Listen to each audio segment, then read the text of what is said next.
Yeah, I like the idea of trying to understand emotions before, responding to them to see the wisdom. Right. Because emotions, like you said, they are trying to tell us something, and it's important to Yeah. understand them. Yeah. I think every emotion actually has a message. Like frustration is telling you you're either wanting the goal too soon, or you're trying the wrong ways to get it, or you need to reevaluate the goal. Every emotion has a message, and it's like learning to get the message rather than killing the messenger. Oh, wow. Yeah, I never heard it that way. I like that too.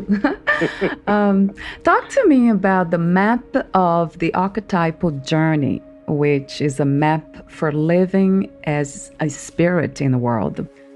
Yeah, it's an interesting kind of way I have of organizing what I believe are the perennial questions that we have to address as we're walking on the planet here as human beings. There's lots of work that's been done on archetypes from, Jung to Joseph Campbell and others. Joseph Campbell wrote The Hero's Journey, and The Hero's Journey is one map of a kind of archetypal journey. I was feeling, as I was doing my work over the years, beginning to recognize that the hero's journey is only one version or one way of living an archetypal life. And for me, the type of archetypal life you live depends on how you address what turns out to be in 4 quadrants that are based on 2 intersecting axes. So there's the vertical axis, which has the outer world and the inner world in it. So outer top, inner world at the bottom. And then the horizontal axis, which has the known or conscious and on the left and the unknown or conscious on the right. And then that creates 4 quadrants. And each one of those has a philosophical and a poetic question attached to it. The center is what I call the sanctuary.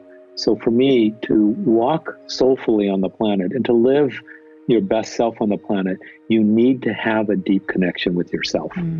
But always the first step in the journey through life and dealing with challenges and issues is to have a good, solid source you can return to in yourself, a place you can go to that you can restore your vitality, renew yourself, ponder things, get answers, etc. to questions and determine how to live.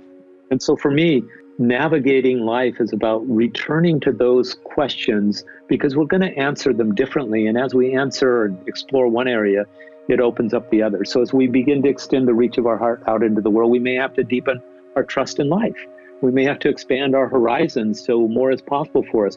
We may have to be willing to embrace our mistakes, our flaws with greater grace. So you work in one area and it starts to open up the others. And so it's like a spiral. As you grow in life and expand each area, you expand the possibilities in the other areas as well.